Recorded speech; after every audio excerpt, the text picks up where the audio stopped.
Hi dear viewers, happy republic day. ನಿಮ್ಗೆ ಭಾರತ ಹೆಮ್ಮೆ ಪಡುವಂತ 2 events ಹೇಳ್ತೀನಿ. ಮೊದಲನೇದು 18,000 ಇಲಿಗಲ್ ಇಮಿಗ್ರೆಂಟ್ಸ್ ಅನ್ನ ಅಮೆರಿಕಾದಿಂದ ಹೊರಗೆ ಹಾಕುವಂತ ಪ್ಲಾನ್ ನಡೆದಿದೆ. 7.5 ಲಕ್ಷ HNV ವೀಸಾ ಮತ್ತು ಸ್ಟೂಡೆಂಟ್ ವೀಸಾಗೆ ಗ್ರೀನ್ ಕಾರ್ಡ್ ಕೊಡಬಾರ್ದು ಅಂತ ನಮ್ಮ India's best friend Donald Trump ಅವರು ಡಿಸೈಡ್ ಮಾಡ್ಕೊಂಡಿದ್ದಾರೆ. ಸಾರಿ ಇದಲ್ಲ, ರುಪೀಸ್ ಈಸ್ ಫಾಲಿಂಗ್ ಡೌನ್. ಭಾರತದ ರೂಪಾಯಿ ದಿನದಿಂದ ದಿನಕ್ಕೆ ಕೆಳಗಡೆನೆ ಹೋಗ್ತಾ ಇದೆ. The Indian rupees plunged to a record low on Monday, breaching the critical 86 per dollar mark. ಇವುಗಳಿಂದ ಎವರೇಜ್ ಇಂಡಿಯನ್ಸ್ಗೆ ಯಾವುದು ಇಂಪ್ಯಾಕ್ಟ್ ಬೀಳೋದಿಲ್ಲ.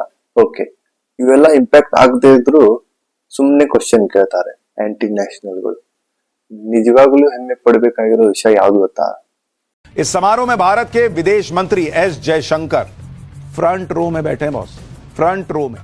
देखा बॉस, ಫ್ರಂಟ್ ರೋ ಏನು ಅಚೀವ್ಮೆಂಟ್, ಏನು ರೆಸ್ಪೆಕ್ಟ್. ಜಯಶಂಕರ್ ಅವರು ಫ್ರಂಟ್ ರೋ ಅಲ್ಲಿದ್ದಾರೆ, ಫ್ರಂಟ್ ರೋ. ವಾವ್. शंकर को वो जगह दी गई जो प्रोटोकॉल को एक तरीके से साइड करके दी गई. बड़े बड़े देशों के नेता वहां नहीं बैठे थे जहां अपने भारत के विदेश मंत्री बैठे थे. ಪ್ರೋಟೋಕಾಲ್ ನ ಒಡೆದ್ಬಿಟ್ಟು ಟ್ರಂಪ್ ಅವರು ಜಯಶಂಕರ್ ಅವ್ರನ್ನ ಫಸ್ಟ್ ರೋ ಅಲ್ಲಿ ಕುಂದಿಸಿದ್ದಾರೆ.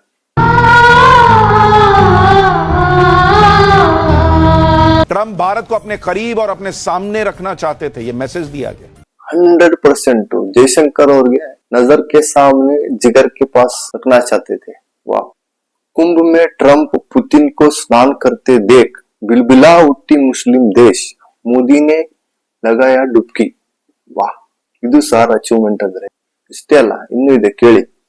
पुतिन ट्रंप इलियन मस्क की महाकुंभ में डुबकी, मुस्लिम देशों में ಹಡ್ಕಂಪ್. ಇದು ಸಾರ್ ಅಚೀವ್ಮೆಂಟ್ ಅಂದ್ರೆ. ಇನ್ಫ್ಲೇಷನ್, ಜಾಬ್, GDP ಡೆವಲಪ್ಮೆಂಟ್ ಅಂತ ಸಾಯ್ತಾರೆ. You bloody anti national people.